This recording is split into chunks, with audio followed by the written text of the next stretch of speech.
विस्तार का अपने अहंकार न करना, हार कभी स्वीकार न करना, कोशिश ही कामयाबी है, जीत में आंखें चार न करना। अपनी लिखी इन्हीं पंक्तियों से आप सभी का बहुत बहुत स्वागत करती हूँ और उम्मीद करती हूँ कि आप जहाँ कहीं भी होंगे स्वस्थ और खुशहाल होंगे। आजकल बहुत सारे बॉयज़ के कमेंट्स मेरे पास आ रहे हैं जिसमें कहते हैं कि मैम, आजकल के टाइम को देखते हुए लड़कियों को पहचानना बड़ा मुश्किल हो गया है। इनिशियली हर लड़की बहुत अच्छी लगती है, बहुत स्वीट लगती है और ऐसा लगता है कि ये हमारे लिए परफेक्ट है। लेकिन जैसे जैसे समय गुजरता है वैसे वैसे उन लड़कियों की असलियत सामने आ जाती है और जब तक समझ में आता है तब तक हमारी लाइफ पूरी तरह स्पॉइल हो चुकी होती है। इसलिए आप कुछ ऐसा हमें गाइड कीजिए ताकि हम पहले ही लड़कियों को आसानी से समझ सकें और हम अपनी लाइफ को बचा सकें।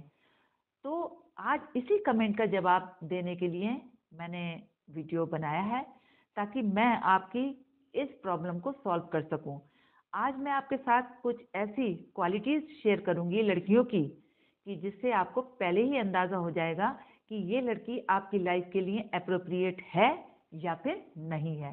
तो चलिए बिना देर के शुरू करते हैं आज का वीडियो।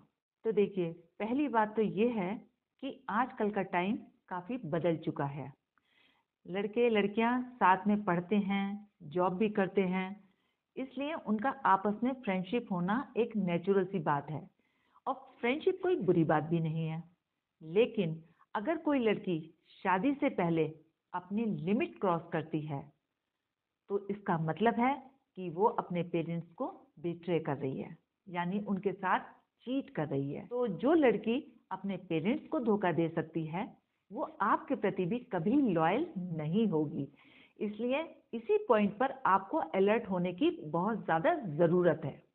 तो इसलिए मैं आपसे यही कहूँगी कि किसी भी तरह के भुलावे में खुद को बिल्कुल मत रखिएगा। दूसरी बात, अगर आपके वैल्यूज़ और लड़की के वैल्यूज़ नहीं मिलते जुलते हैं तो भी ये लड़की आपकी लाइफ के लिए अच्छी साबित नहीं होगी। वैल्यूज़ का मतलब ये है कि अगर आपकी अपब्रिंगिंग इस तरह से हुई है कि भाई आप एक फैमिली ओरिएंटेड हैं, आप फैमिली वैल्यूज़ को समझते हैं और वो लड़की सोचती है कि भाई मॉडर्न ज़माना है, आजकल के टाइम में ये सब बातें नहीं चलती। अगर वो लड़की इस तरह से सोचती है तो इसका मतलब है कि आप दोनों में कभी भी तालमेल नहीं बैठने वाला है। इसलिए इस पॉइंट पर भी आपको अलर्ट होने की बेहद ज़रूरत है कि कहीं ऐसा ना हो कि शुरू में तो आप सोचें कि अरे नहीं सब कुछ बदल जाएगा, बस कुछ भी नहीं बदलेगा, बल्कि आपको अपने जीवन में हमेशा ही पछतावा रहने वाला है। नेक्स्ट पॉइंट है डोमिनेशन। आजकल मैं जगह जगह ये बात देख रही हूँ, सुन रही हूँ कि लड़कियाँ ओवर डोमिनेटिंग होती जा रही हैं। वो अपनी बात को मनवाने के लिए किसी भी हद तक जा सकती हैं। इस तरह की लड़कियां एब्यूसिव होती हैं। वो मेंटली, फिजिकली, इमोशनली आपको इतना टॉर्चर करेंगी कि आप उनकी बात को मानने पर मजबूर हो जाएंगे। तो देखिए, इस तरह की लड़कियां अगर आपकी वाइफ भी बन जाती हैं तो वो आपके साथ साथ आपके पूरे परिवार को नरक बनाने में पूरा पूरा योगदान देती हैं। इसलिए मैं हमेशा यही कहती हूँ कि एब्यूसिव होना बहुत ही गलत बात है। अगर आप लड़की हैं तो भी मत सहिए और अगर आप लड़के हैं तो भी आप किसी भी किस्म के एब्यूज को बिल्कुल मत सहिए।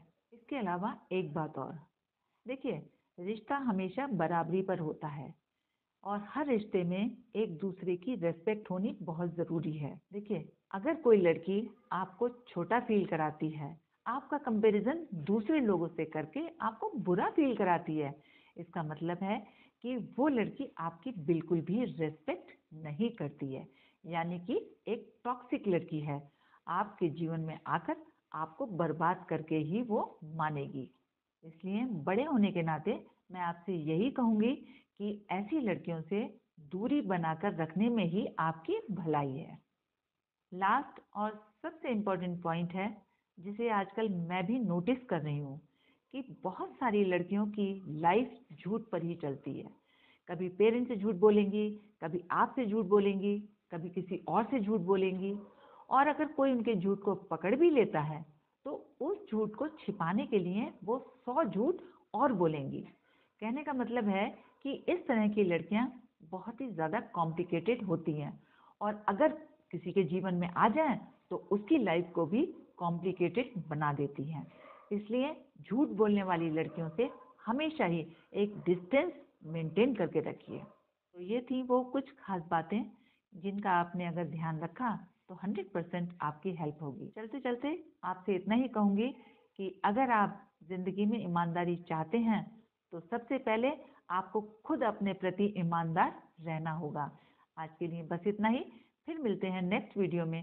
तब तक के लिए जय हिंद, जय भारत।